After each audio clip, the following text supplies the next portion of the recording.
thanks for the words about Towerman. Hey, Scott. How are you? Thank you so much for Oh, thank you.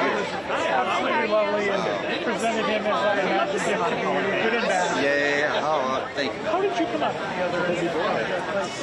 That's immersive.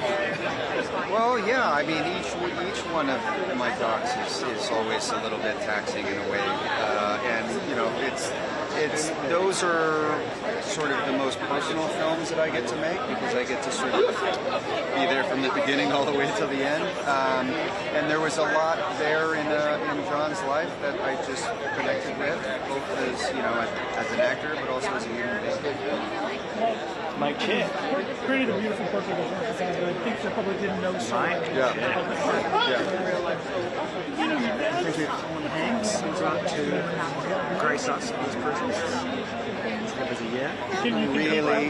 No, not really. I mean, every now and again we'll talk about stuff. You know, chances are he's reading a book about the Nazis anyway. So it's like, what are you reading now? And he'll sort of tell me some stuff that he's read.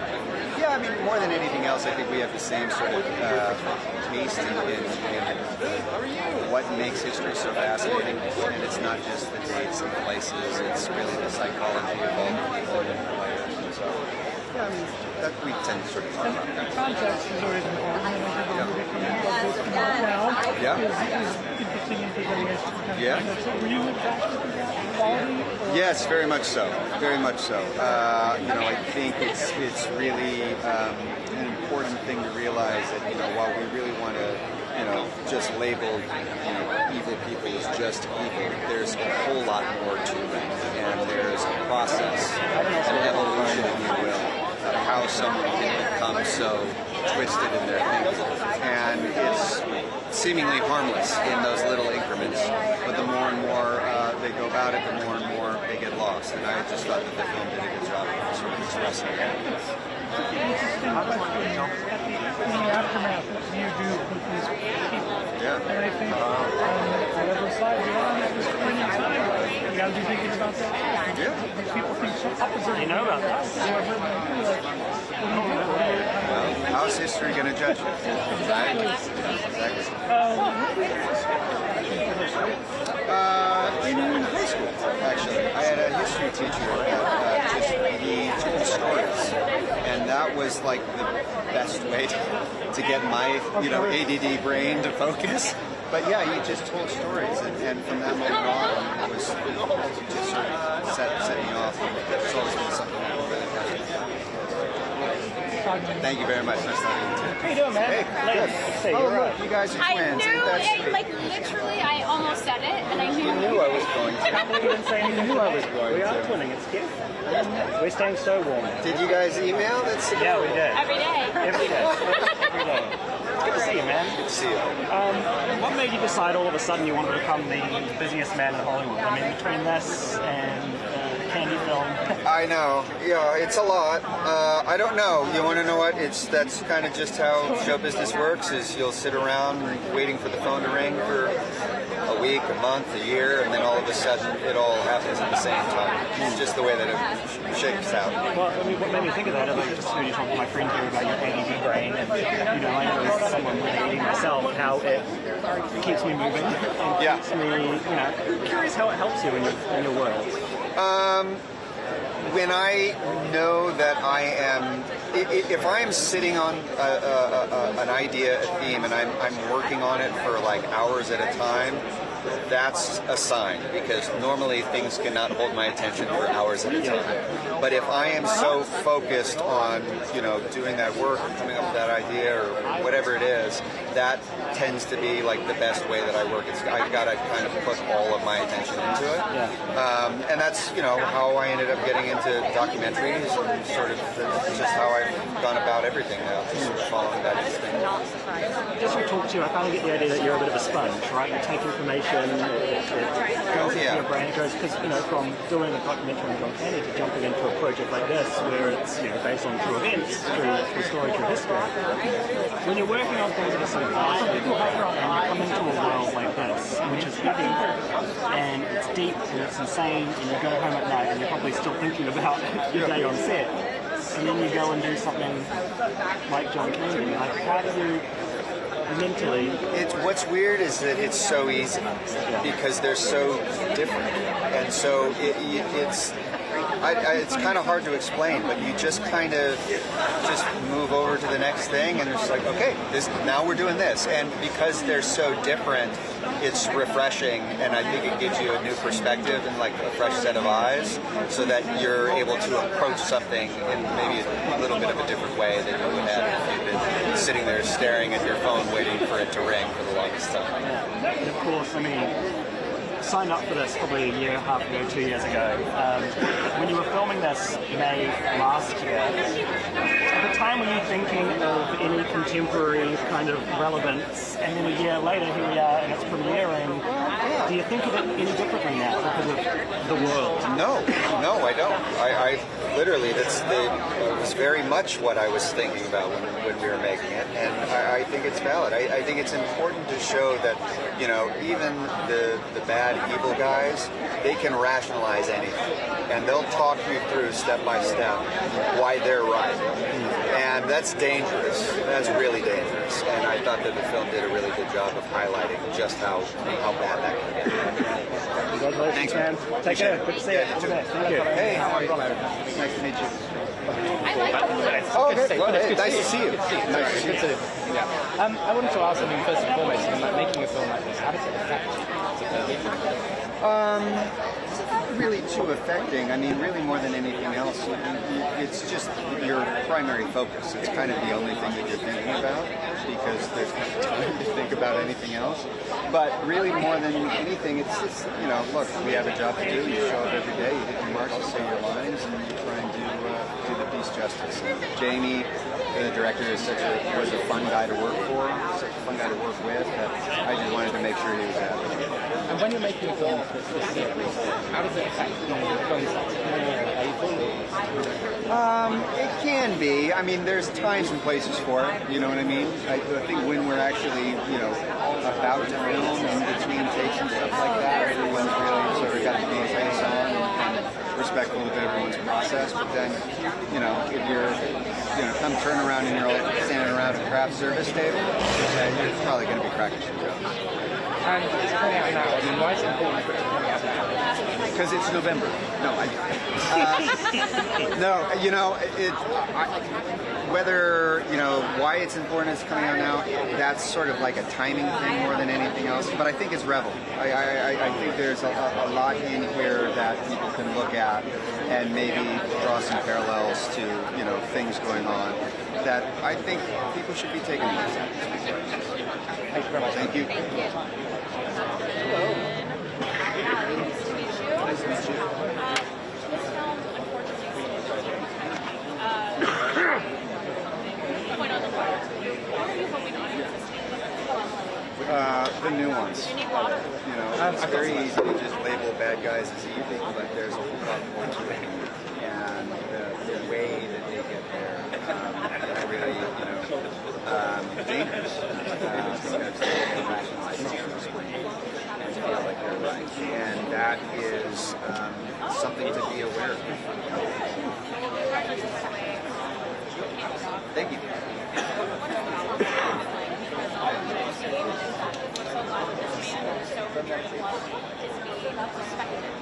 Yeah, no, it's been overwhelming. I mean, it's the amount of texts that I've gotten from, you know, friends I haven't spoken to in decades to absolute strangers. Like, they've all just said the nicest things.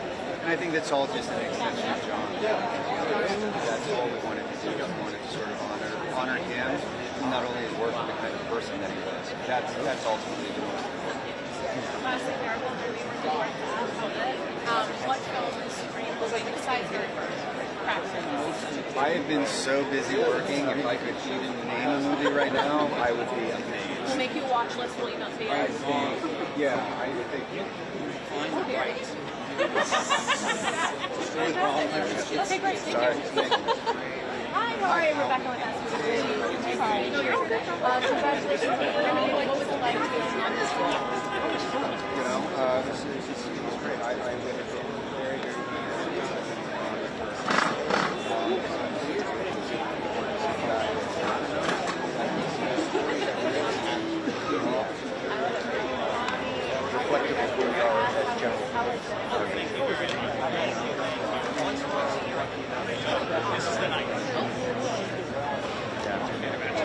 I think so. I mean, he was, I think, attached to us for quite a while. Like, he wanted to play for a long time. Like, he was so dialed in. When you're on set with that guy, he's just there. And it's something he really wanted. He's such a passionate guy. And especially when it's something he particularly cares about. And his research is crazy. To know this inside and out. And, you know, the first movie that I skipped school to go see was Gladiator. You know what I mean? And I remember I just didn't go for the morning. I went for the afternoon. Pretended I got over a cold. I went to like this 10 a.m. screening, and I was like, "Oh, I want to be that guy," like we all did, and like we all still do. So it's just a pleasure working with these gentlemen, and they're very skilled. Oh, great! Thank you. Thanks for being. Thank you so much. Hello, how are you? Hi, Mark. How are you? I'm all right. So I just heard that Russell Crowe is a little large in your psyche. Yeah. What was great about getting to see him do what he does? It's honestly, it's the minutia. It's the tiny things he does that are like, maybe as an actor I'm seeing those things, a lot of the technical aspects, like he finds the light and he knows how to play the camera. He does all these things so effortless, and he's also playing this like monster that we all have heard his name. We've all heard of Nuremberg. Like we this is not new. Yet you watch him do it, and he's not Russell, but there's a bit of Russell shining through. It's like, it's so fascinating to watch him go through something so effortless. And that's what I find fascinating about watching Russell. It's like he's just walking down the street. It's so simple. And that's what I was blown away by. And this is such a deep bench of great actors. Like, you could be on set every day and learning and observing like, what was fun about it? To see this bunch of ringers like you guys. It kind of felt like, I don't know, it felt like I was like, I won some contest or something, because, these are all people, what's really strange, my first job ever, I worked with Richard E. Grant 20 years ago. And so, I remembered him, obviously. He was a big deal for me, and he remembered after a day. He was like, oh yeah, we did that thing, because I didn't want to bring it up to him. And I actually worked with Russell about 11 years ago one time. So, and I was like, will he remember me? I don't know. And then when I got there, he gave me a big hug, asked how updated me on everything, asked me for updates on my whole life. And that's so important for an actor like myself, for someone to notice and care. And so that kind of care bleeds into how you perform and how you actually work, because your heroes are, acknowledging you so much. And that's what this whole experience was like. Everyone was really tight.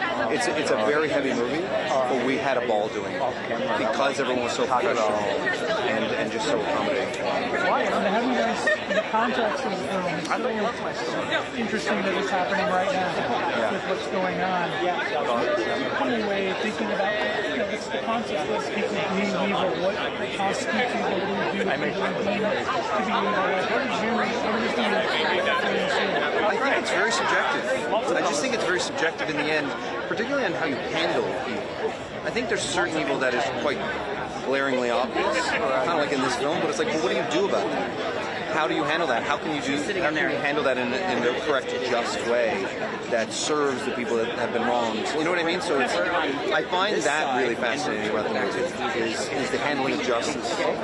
Seeing people in their most human form, and then realizing they still did this evil thing, it's much more evil. Yeah, that's true. It's just, to a certain degree, it's who you are. I mean, your actions dictate kind of like who you are, and we see that certainly in this movie. But I think it's fascinating to see the justifications of that evil too, which Goering had a lot of, and the way you can kind of try and weasel your way out of any wrongs that you've done or you're responsible for. So it's fascinating that way, and that's human nature. It is. We see it every day. And maybe not to exactly. This is just not to this level. You know what I mean? So I think it's fascinating. Yeah. Thank you so much. Nice to meet you. Hello, how are you? Liam. Hey, nice to meet you. Welcome to the party, brother. It's really a party. It's quite a heavy film, isn't it? Yeah. But it's a celebration of a piece of art that's coming out. Yeah. And everybody has put their all into the story and telling the story. Yeah. We signed up for this. You shot it maybe a year and a half ago. When you signed up, you were like, oh, wow, there's some cultural relevance here. And then now, a year and a half later, you're like, oh, wow, there's even more cultural relevance here now. And you can't know how timely a film is going to be until it comes out, really. And, this has happened to me before. I remember I did a movie called Arrival, and everyone was like, oh, and that was around the time of the election with Trump, first time 2016. Everyone was like, oh, it's about everyone talking to one another. I was like, man, this was written based on a short story 25 years ago. But it shows that as humans, we kind of don't change overall in our instincts and who we are and what we deem as right and wrong and how true evil does exist and how you handle that. So I think the timeliness can never be precisely known, but at any point in history you can go back and say that that movie would have been timely at this point and whatnot, which is what's fascinating about it. Do you think we're better at recognizing abuse of power in 2025 as they were in the 1930s? That's a loaded question. I think it's hard to know because it's not the same people right now as it was the same people then. Every individual is different. People change, and then you have a new group of people, and then that person influences this person. And I think this movie shows a lot of that. It shows the influence of the Third Reich and how you can justify all those things and whatnot. I think it's really hard to know because you can't compare a group of people with another group of people because it was 80 years ago. So it's the fascination of human nature and who we are. Congratulations, man.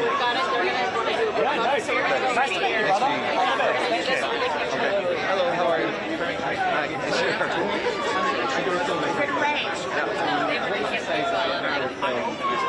And especially with a film like this, to sort of influence people and make people educated. Well, I think in a way, film is the best way to educate people because you can see it before your very eyes. You're not forcing someone to sit down and read a book. So if you can tell the story in an entertaining way, especially, then it'll hit home even harder. Because when you're entertained, you actually you store that memory of learning about that much easier than you would necessarily reading a book or whatever. Or maybe it could be reading a book. But I think in a movie like this, it's like kind of an event movie. It feels like a big movie, and I think that way it can hit even harder because you were surprised by the story. And I think that's what big movies like this can do. It can leave an impact because at the same time as being educated, you're being entertained. And personally, what did you learn from making this movie? So did you get right under the skin of it? To me, I really learned about how interesting the justification of evil is, and how I think a lot of people today, we see it all the time, that people can justify horrible things just so they can be right. And I think we see that a lot in this film, in many ways in which Hermann Goering is trying to justify everything that he did. And these are the most atrocious things anyone could ever do. And I think we see that all the time, just at different levels. And that's what makes this movie so fascinating, is because it's on such a giant level. Thank you so much. Yeah, thank you. Thanks for being here. Hi, how are you?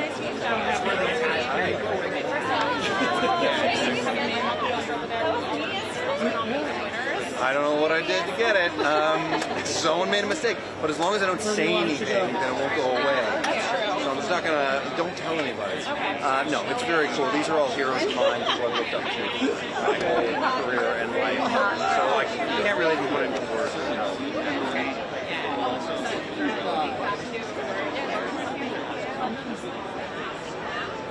There was a point in which I was doing a scene with Russell where, and he's playing Hermann Goering, and he was so natural that I wasn't sure we were going. And he is so different from the character, but he just went into it so naturally that I was like, he's just doing it. Because the difference, he just eases into everything. And the other thing too is just working with these actors.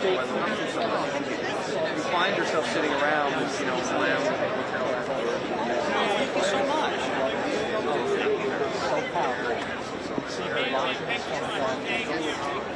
So it's just how much why is this no one other than the child? I think it's important to look to the past. I think it was something different because I know it's relevant then, and I certainly think it's relevant now, and I think unfortunately it will be relevant in the future. I think there's a time in history 80 years ago where the world came together to try and choose justice over vengeance, and it was a good thing. So fascinating the way in which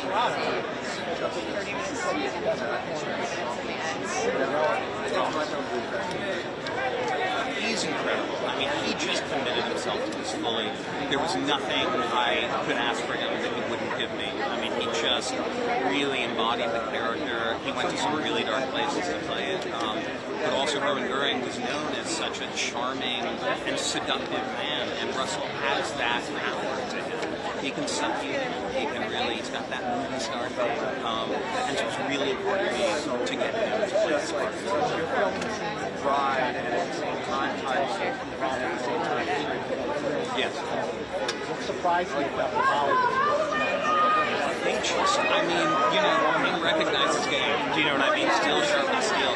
And there were two fighters who were sort of ready to go for each other.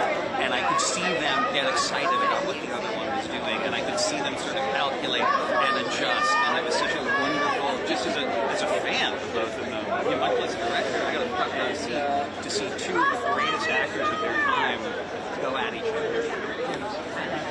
Thank you so much. Appreciate it.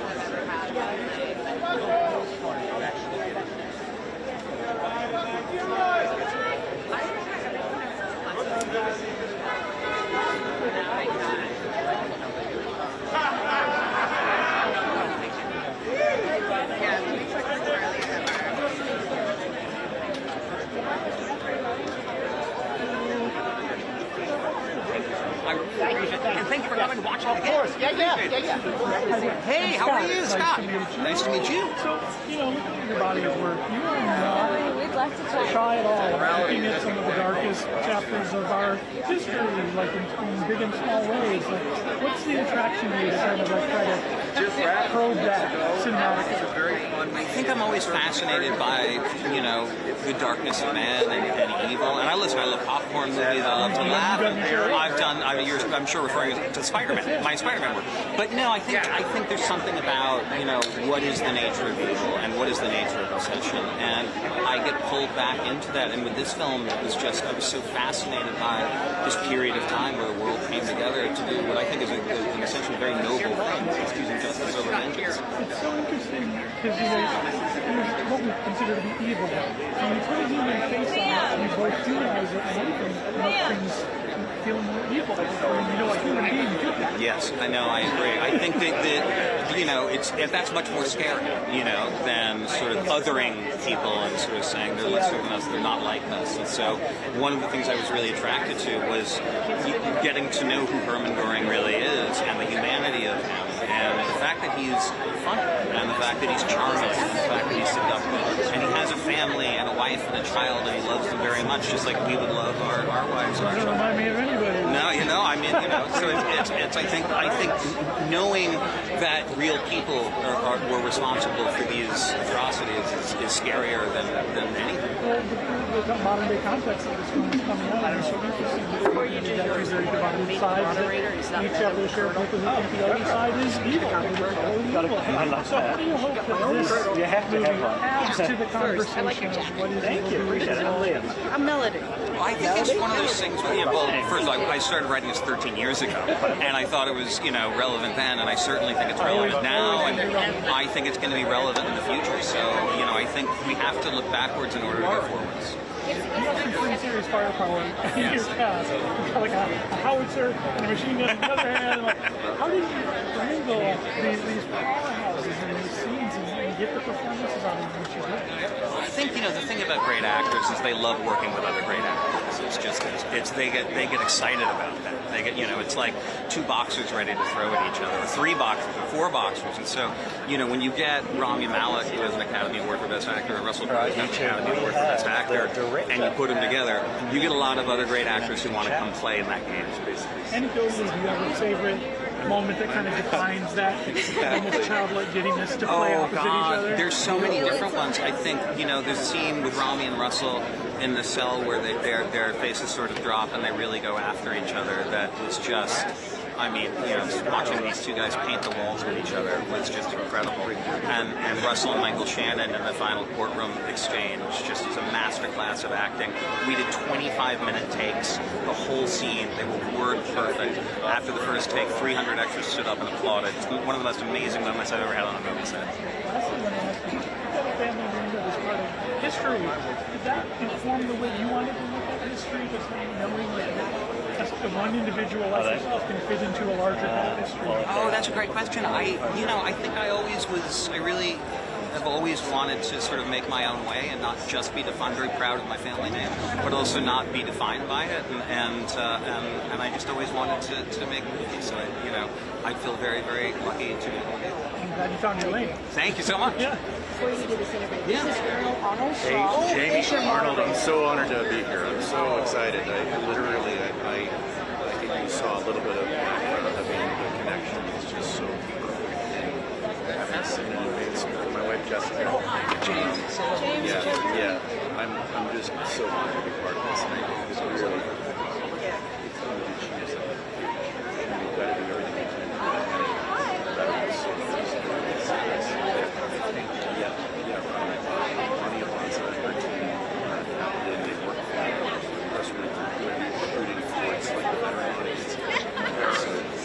I've gone through like Q&As and all that, prepared all that, so obviously I'm going to go back and look rather than on my list. I think if there's anything you want to emphasize, okay, good. Good. Yeah. An hour and a half. Melody was such a dear. Set the conditions for next time. Yeah, exactly. The Ram Man.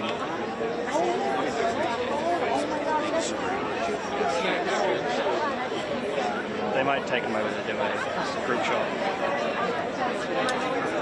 Crowe started his interviews.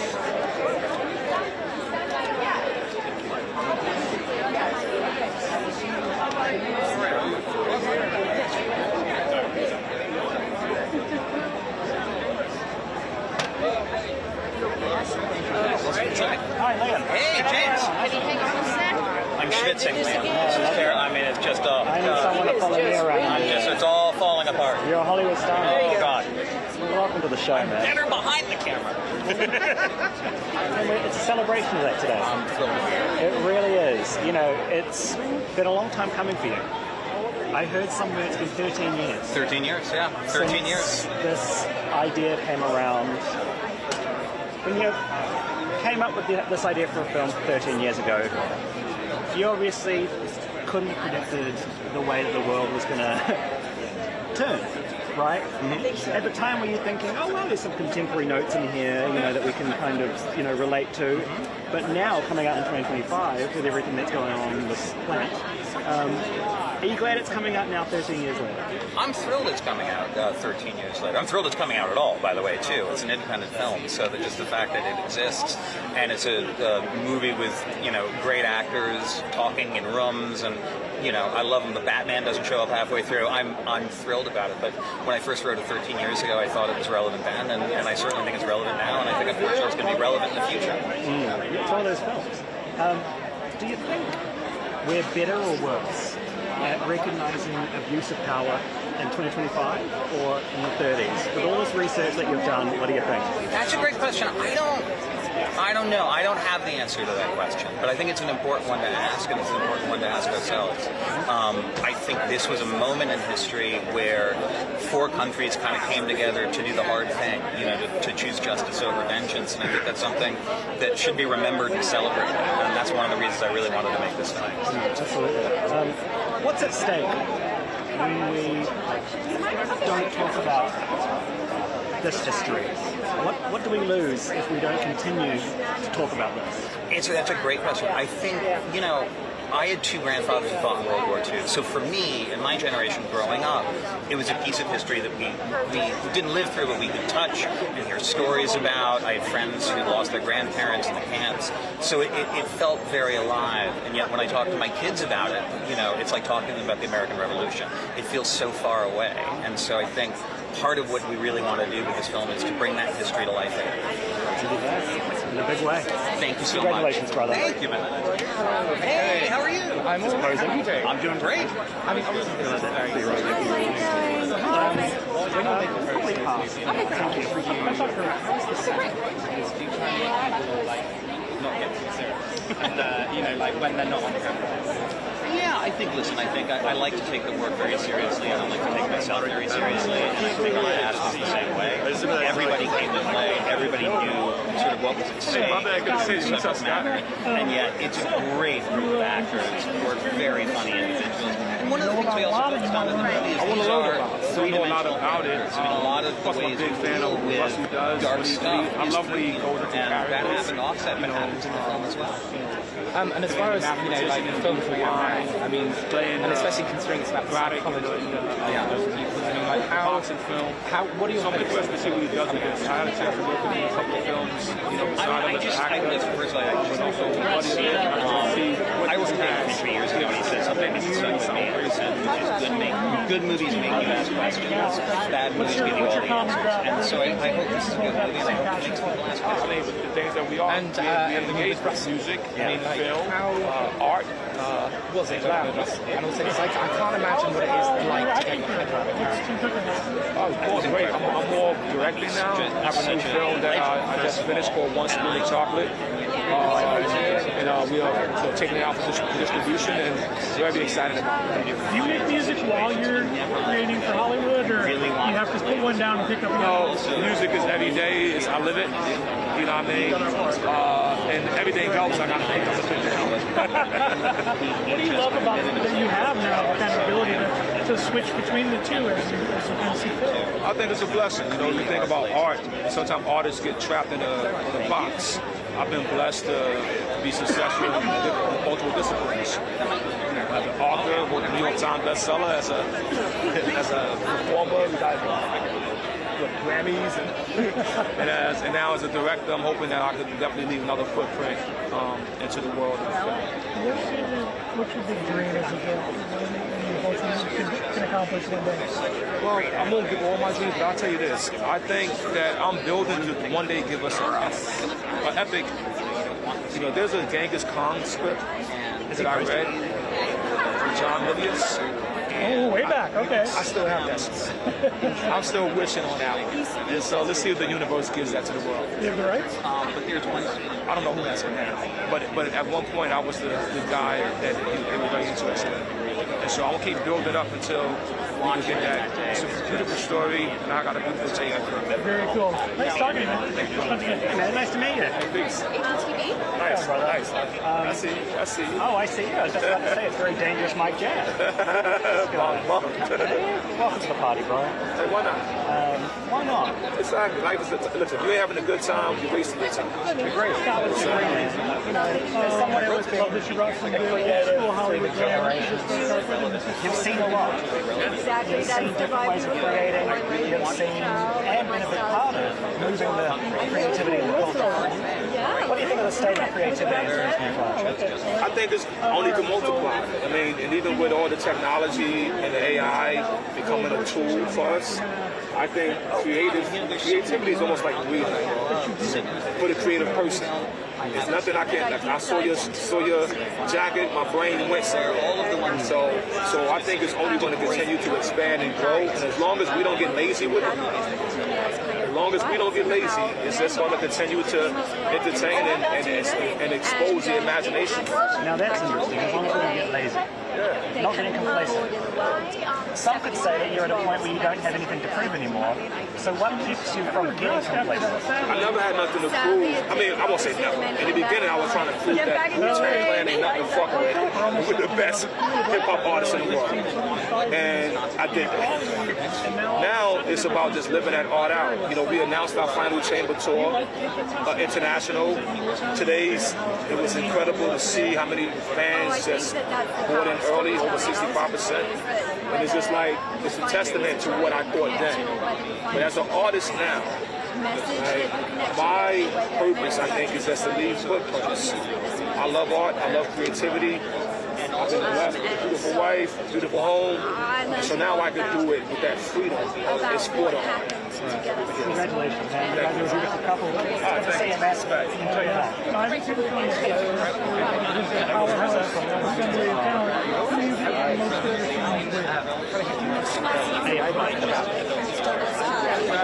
Well, I'm interested to see what Russell and Rami Malek do. I mean, this cast is crazy. Then I have the owner of incredible acting. Usual appreciation is from you.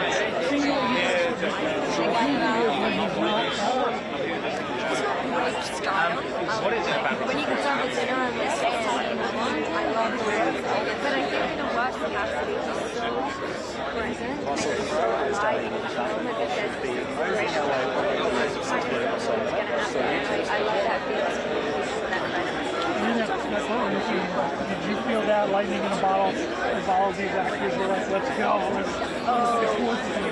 Yeah, it's like watching like ping pong. You don't know who's too cross and it's so electric. And Richard Gone, like Shannon, and Russell Crowe. Powerful thing is the story. It's history that is also actors and watching that inside. It's a very powerful magic. Great talking to you. Have fun tonight.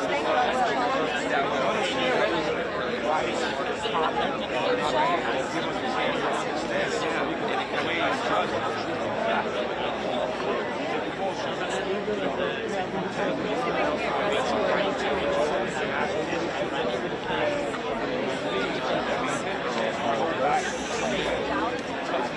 What'd you say,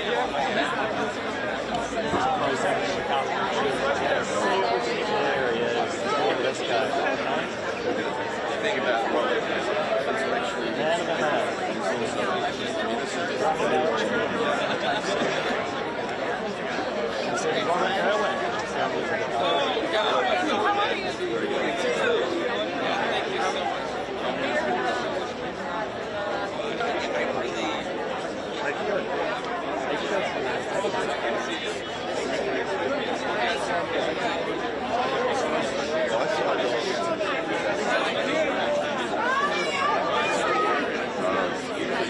that's the last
Have you guys been people?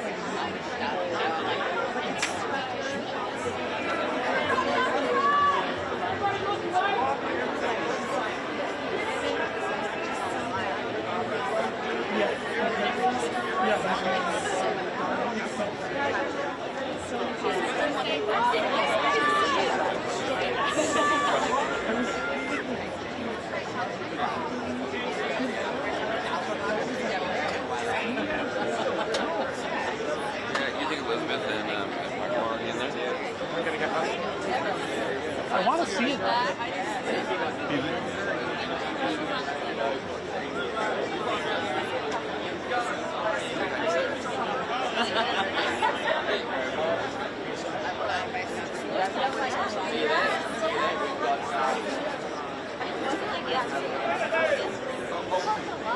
Very intense. Very intense. I'm trying to find it. Yeah, like when I say it's my favorite, it's my favorite. Yeah.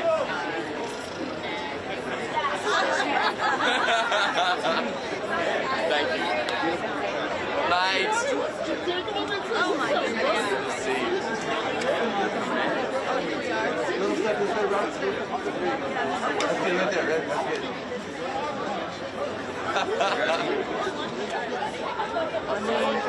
I've always, my family are from the first fashion, right? But I think fashion gen, like we're out of khaki uniform, we're changing it up. He always teases me because I go to him and say, what should I wear this evening? She's like, I'm not like, I said, come on. I tell you what,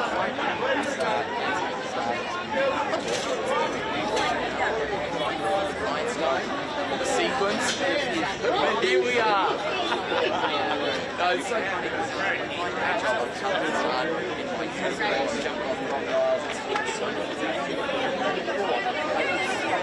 mine is the wildlife reservations in this world.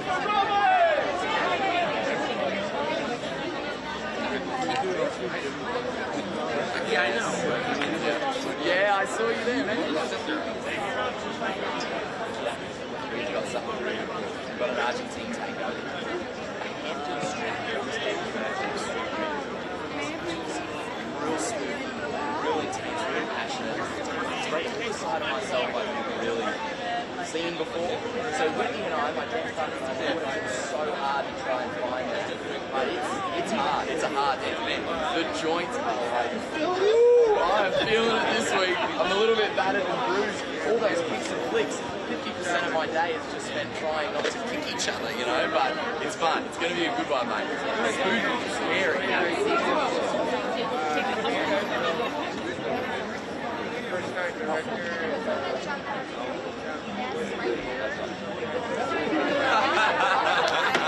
Yeah, I thought we fucking moved on from there.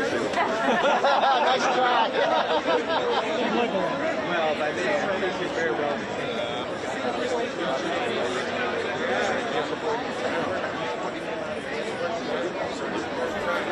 I don't want to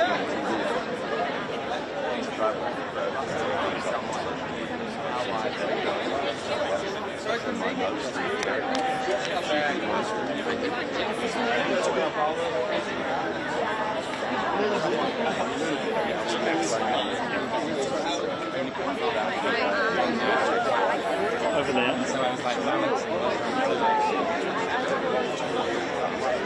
I was about to ask you. My daughters.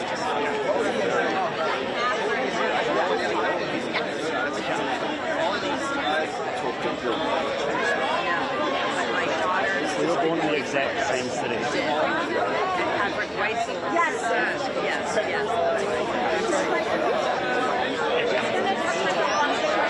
One question. Pretty good. No, that's my intro bit.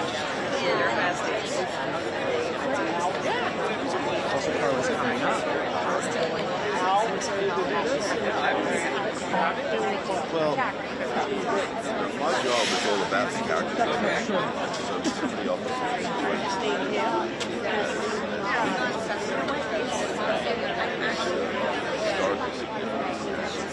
Historical significance of which that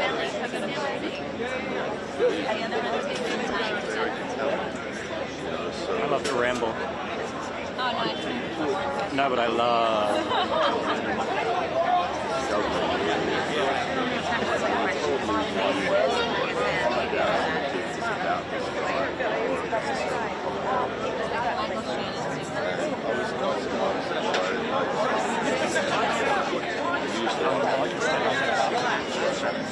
What I was saying is In about 5 or so minutes, Russell Crowe's coming out.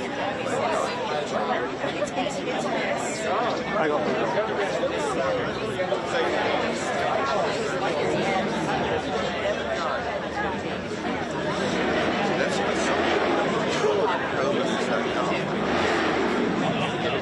There's a whole bunch of things happening around.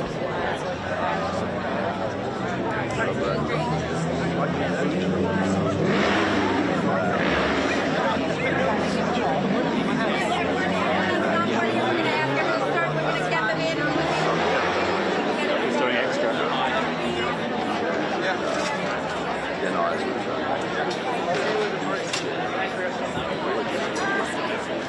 Yeah, I know. That one's not the room to go.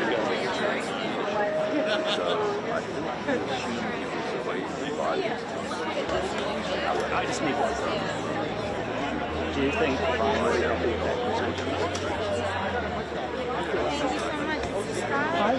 see it. so We've good? considered one of the most evil people in modern history. Is it looking for humans? Is he looking for almost more evil because he saw the human side? Well, charm is one of the most effective weapons of evil. And, I grew up in very specific, that one would say, privileged atmosphere. He was educated at a military school. At a normal school, he was a failure as a student, but at a military school, he was an exceptional student. And his wartime experiences.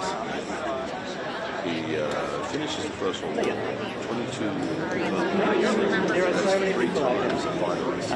So you're not dealing with a fool, you're dealing with somebody who has a certain courage, intelligence, and he was looking at the opportunities available to him post the First World War. And he made certain decisions.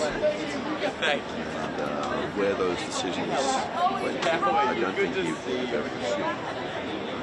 But I do believe that such a gigantuan egotist, he believed that he could control him, no matter what else was going on. And as we know, it didn't turn out to be.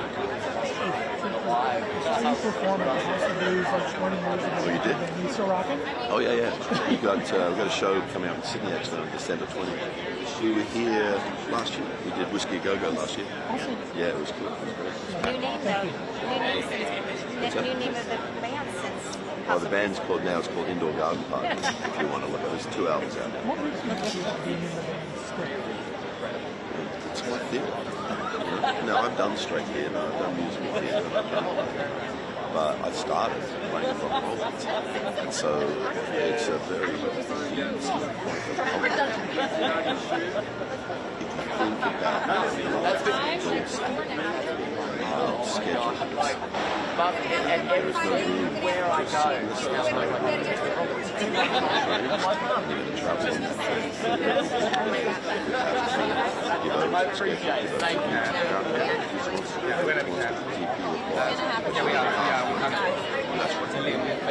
When I step out on the road, it's anarchy. I don't know what's that's what I do.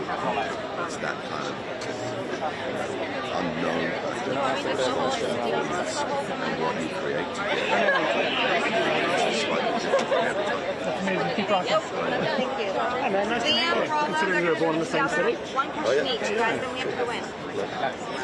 Party man. Heavy film. Crazy role to find yourself in. Do you think now we're better at recognizing abuse of power when we see it than people were in the 30s? Oh, I don't think so. I think, one of the interesting things about history is that it's we go through the same cycles of greed and stupidity. And, even in my lifetime, I've witnessed some very strange decisions being made collectively by people. You know, it's a timely film, but it's not necessarily about our time now. It's about who we are as humans. What does it do to your psyche to be playing someone like Nuremberg? I can't even imagine where you even start or how you even like him or associate with him. I mean, like, how do you sort of like get your head around? There's a lot to find out about them. You know, an interesting thing about this particular man and the particular period of time we're talking about, it's very well documented. You know, I signed on in 2019 to do the film. But such are the vagaries of independent film that it took 5 years for us to get on the film set and actually begin to make it. And in that time, it gave me many hours of quiet contemplation, finding out how he'd grown, finding out his marks at school, finding out what he liked to do on the weekends, finding out that Herman Goering was a mountaineer who has, who laid like a dozen or more fresh ways to climb up certain mountains in the Austrian Alps. Now, if you know that about him, he'll start from the bottom of the mountain and he'll climb all the way to the top. It's psychologically a very interesting thing to learn about something. Congratulations, man. That was Russell Crowe. Yeah. And I'm so grateful for that. And when he comments on a dance, it's more than just, most people saying, oh, yep, good cha-cha, that was great. He really dissects it, really says, this particular move was great. The dynamic movement, the lines were really straight. This was really, like, that detailed feedback means so much. But that's the sort of person that Russell is. He is, been there Russell He's someone that I've always respected, and the fact that he's there, dancing the stars journey means the absolute world. And I am just honoured to be here tonight to support and to see this amazing film that I've been done. The themes and the very harsh reality of what this film is about is still very relevant. I mean, but it's a little bit of both. You gotta have fun, and then every now and again you gotta go a little bit serious. On one question, I took you on a journey, mate. That whole side of it, I tell you what, I never saw myself as an animal conservationist, the guy who's usually covered in mud, on the dance floor in the sequence, but here we are. Any way that I can spread my message and hopefully spread some positivity with people and to resonate a message, that's what it's all about. And dance is a way to do that, and it's been incredible to discover. Really, I'm grateful for everyone coming on this journey. Hey, have a great night. Thank you. Can I get your people real quick? Yeah, sure. How far back do you remember the your earliest Goodness me, my earliest memories with Russell. I mean, I've known him for as long as I've been alive. I have some very early memories, actually. Some of the earliest memories of me with my dad were also with Russell, which is really special. I'm really grateful that I have someone in my life who he's actually been there to, in a way, keep my dad alive in my life. He has so many stories to share of him and Dad, and I feel like I build an even better picture when I'm around Russell. I know, I can imagine.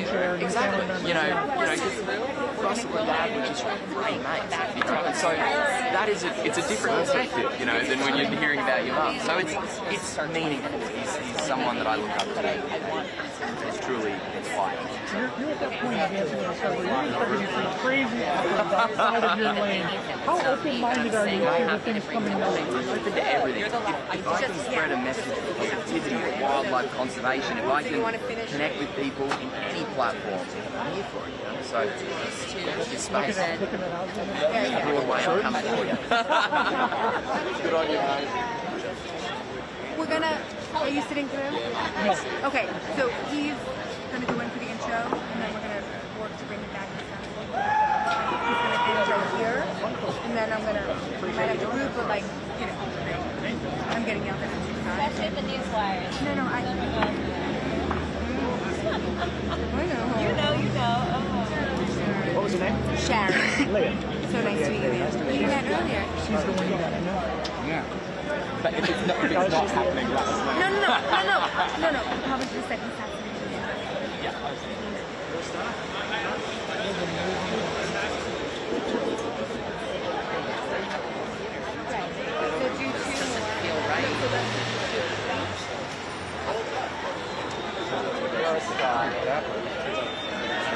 Do you need to go?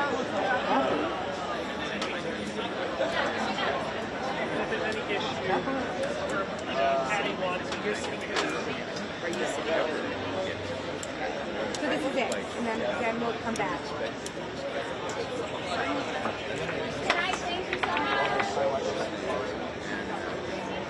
So do we now only hire Brits or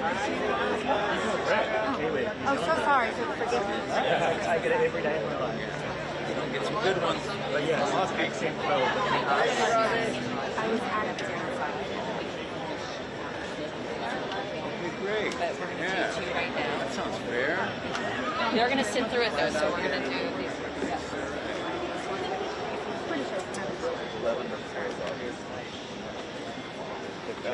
Well, come on. You get the best of both worlds, right? But man's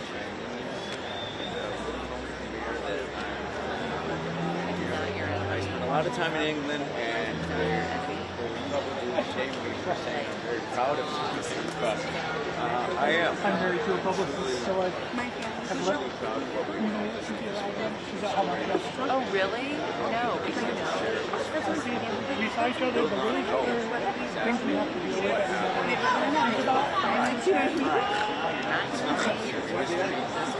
There are some that are trying to be nice, but I know that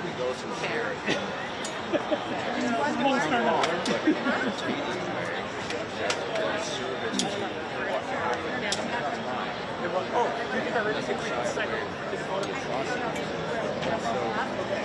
I'm going to try and ask.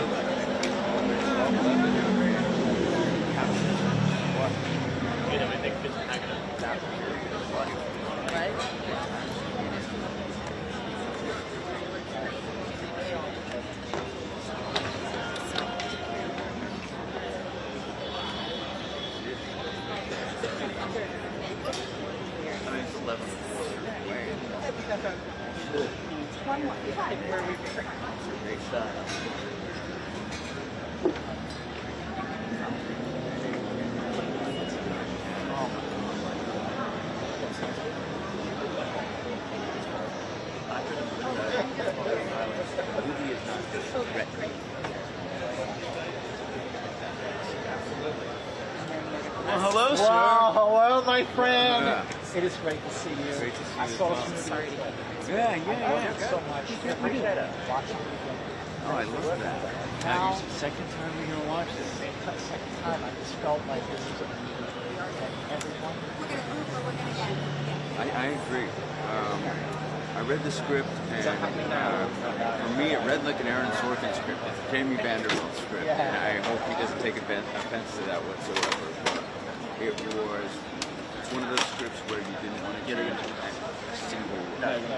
And I found this character to be incredibly charming, but also ambitious, and I love the idea of going toe-to-toe with Russell in this film.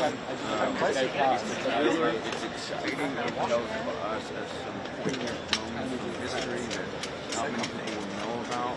It's the whole package, and that makes me understand why you want to see it again. I want to see it again. I'm very proud of it, and I'm glad you appreciate it.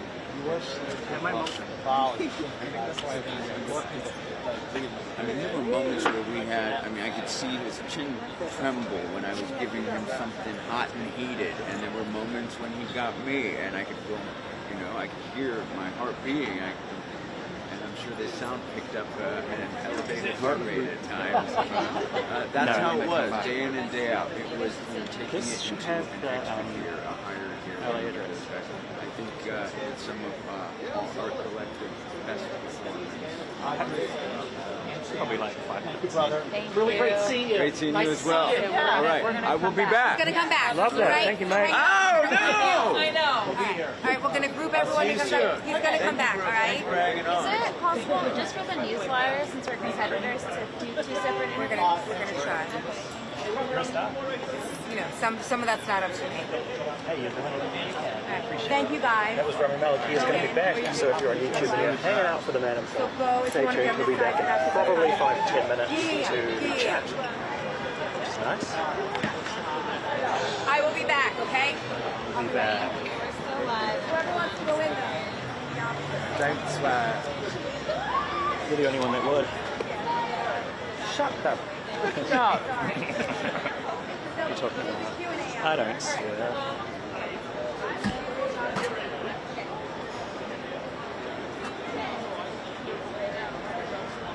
Usually this is a bust, but every once in a while they actually do come back. We did one the other night. What's the first? It's the one with the Bruce Springsteen. Yeah. The one, like it was like a miracle. The last Lord of the Rings movie. That was an AFI? No, it was in Westwood. Okay. But it was a mess, and they all had to go in and introduce the film. But they said we'll be back. It's day 3 of the AFI Film Fest here. Of course they did. PCL China's theater with the premiere So they spend so much time in New Zealand. They're so relaxed. Russell Crowe, Rami Malek. We rubbed off on them. Oscar winners going head to head. It's incredible. They're all nice guys, the cast of that. Everyone Elijah Woodson. at the performance Sweet man. of Russell Crowe. Let's hear it. I don't think there's many press on it.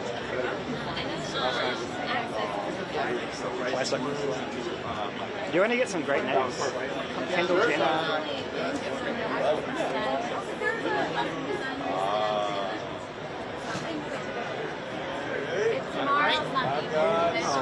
Right, on 3, 2, 1.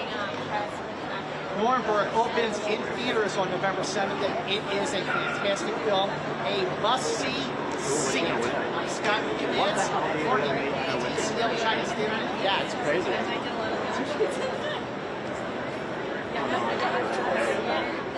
We do that one more time. Want to do it again?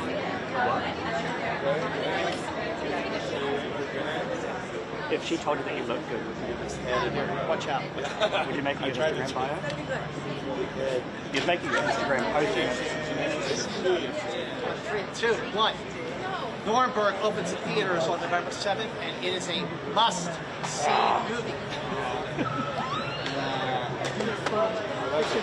Fix your phone. I do that all the time. I keep deleting apps. All right. I take pictures of my screens so that when I accidentally delete stuff, I know what I deleted. Because I always have home screen. On 3, 2, 1. Nuremberg opens in theaters on November 7th, and it is a must-see movie. That's the entertainment report from Hollywood. I'm ducking. I thought you wanted to hang out. I do.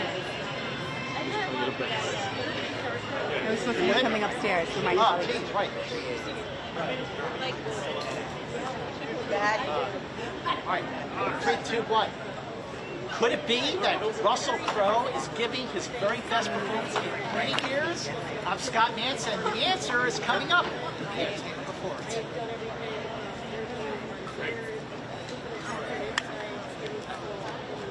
All right. Go inside. Go inside, she said. He has a ticket. Oh, go inside. Definitely go inside.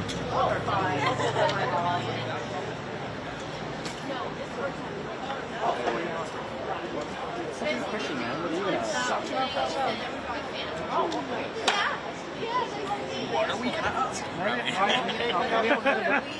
I want to ask where he got that jacket. Thank you. I think we're better.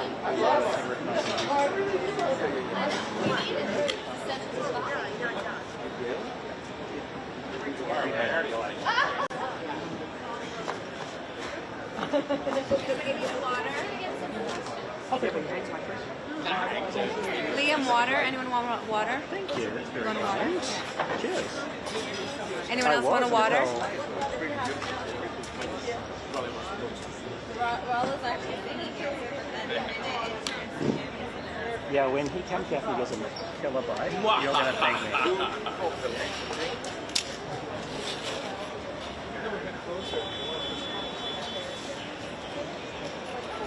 So what I should be closer.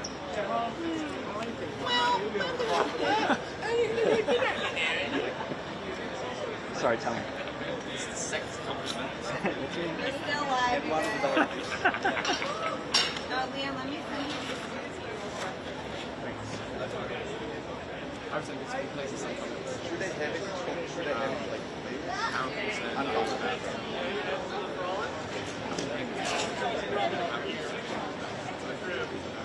Oh, that's good. I like that.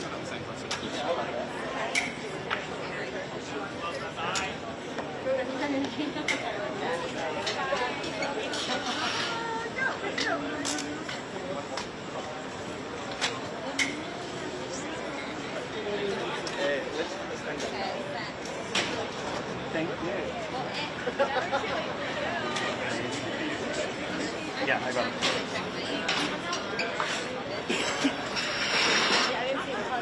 Nobody woke me up. Okay, then. I think you should be lower. Yeah, hey. Here? Yeah.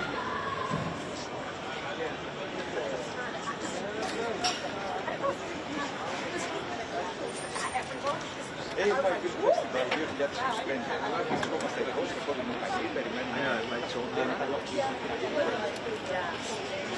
Fest Festival here in that suspended.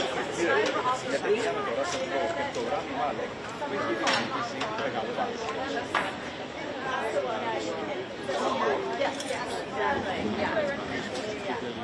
AFI Fest Festival, somos estudiantes con Kokoki no Kagi. AFI Fest Festival here in that suspended. Somos Kokoki no Kagi.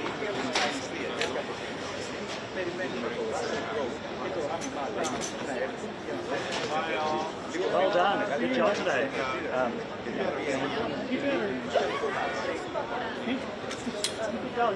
And I will do a quick one. AFI Festival here in that suspended. Go fast. Get the Russell Crowe and Rami Malek here.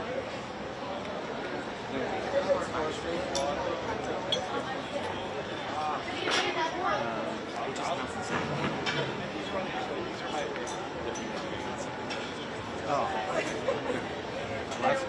Can you remember that last bit?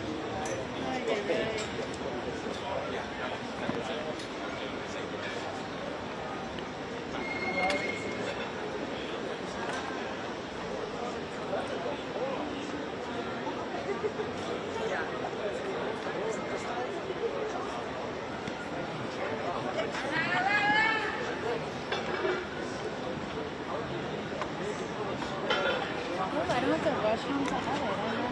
I need to have 2 minutes. I do have to edit it.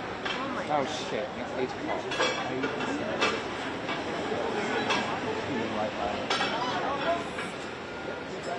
Go home? Yeah. I'm tired of standing.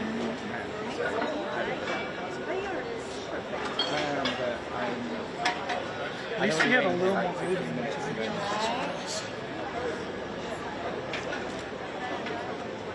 Very fast. Okay, enjoy the usually 34. Within an Yeah, hour. I saw you like 9:30. I was 10:60 was like, oh, I'm so I have about 8:45. So I wonder if he's skipping out on the queue. The problem I have tonight is I have to normalize.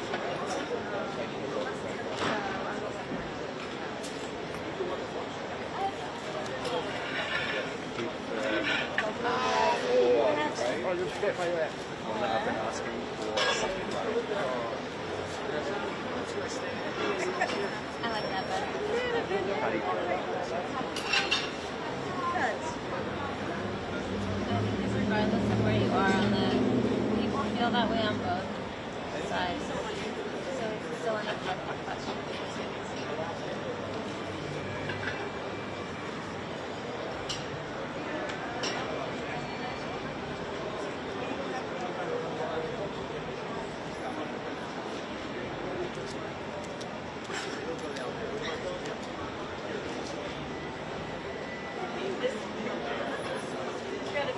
send you something.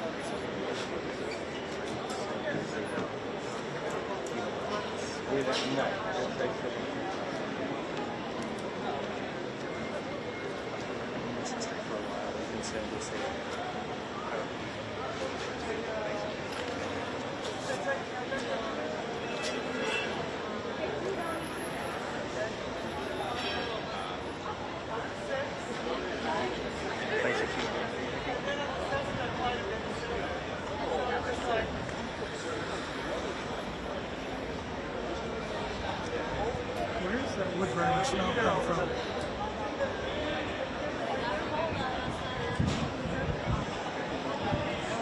All the body heat from photographers left. No, literally. Real cold. Do we want to put someone in between you in case they... What? How many? Yeah. I don't know. Okay, give me a minute. But I'm saying, so like, if we do groups so you're not together. I'm not that concerned. So no, I don't know. Yes, yeah. Okay. I mean, we did Crowe. Yeah. It's not ideal. We can if we have to. Okay. That's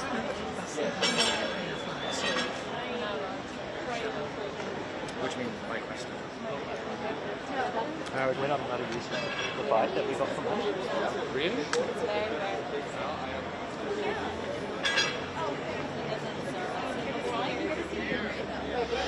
You know this.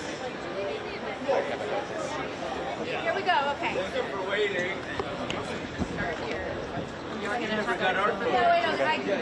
Thank you. All right, one question each, everybody. Thank you for waiting. I appreciate Thank you for waiting. So, with this stacked cast of powerhouses, tell me about the energy when you're all in a scene together. Like, is it almost like a sports team or something? Like you're getting that kind of feedback from each other? Well, is it? I don't know. A sports team. Everyone's equating things to the Dodgers. Fever in LA. I guess so. It is. I think we all take our jobs very seriously. It doesn't mean there wasn't candor. You know, Russell can be very charming and very disarming, and so is that character. So is Douglas Kelly. I think when you're tasked with dissecting evil and trying to understand what happens in the minds of 22 Nazis, a guy like Douglas Kelly, who I play, has to be quite charming as well, and it's this battle of wits. And when you have a battle of any kind, you're marshaling forward your absolute best, and that's what I felt day in and day out with Russell, with Michael, all across the board. Colin's here, I haven't seen him in a while. I could tell everybody was just bringing their A game and taking it to it as if it was, to a sports metaphor. We were going to the World Series, and we had to pay homage to the people who were there in that period of time, and it was something that we did with respect and a certain amount of accountability. It allowed us to all rise to the occasion. It felt powerful. Yeah, it must have been interesting to go from playing a Bond villain to really dissecting evil in a movie like this. Well, what do they say? Every villain thinks they're the hero of their own story. Is that what it is? It was fascinating, to really go into the psychological mechanics of that man's mind, both of them. Goering is a classic narcissist, and Kelly is a classic obsessive. But those two things did coincide, to a certain degree. And if you know enough about what we find out at the end of the movie, is that there was a strong mutual appreciation between those two men, and a story that we've just not seen before, most of us have not heard about. So it's just simply not the Nuremberg Yeah. It's multifaceted, and that charged us with an even more important task of making making sure we got it right and perhaps did it in a way that would reflect our own integrity and the integrity of we needed audiences to receive this story this week. Excellent. I hate to think about it that way, but it is. Hey man, nice to meet you. Hey. It's a beautiful ring. I'm Liam. Thank you. I'm Rami. Welcome to Hollywood. Welcome to Hollywood, kid. Welcome to Hollywood, kid. Is that what that was? You know, after putting yourself and living in this history, you know, throughout the time you were shooting and before when you're doing all the research and diving deep, you know, you look at things now, are you concerned that we're seeing basic human rights being taken away today still? Have I ever not been? My whole life I have been. I grew up here, and I'm the son of immigrants who came to the city seeking a better life, and so when I see any type of injustice, I try to engage with it. I don't shy away from it, and I like to think that by taking on a film of this nature, I'm sending a certain message with it as well. So, you know, sometimes we question if filmmaking is a frivolous endeavor. I think not, especially with a film like this. The best art creates conversation. It does. It's doing it right now.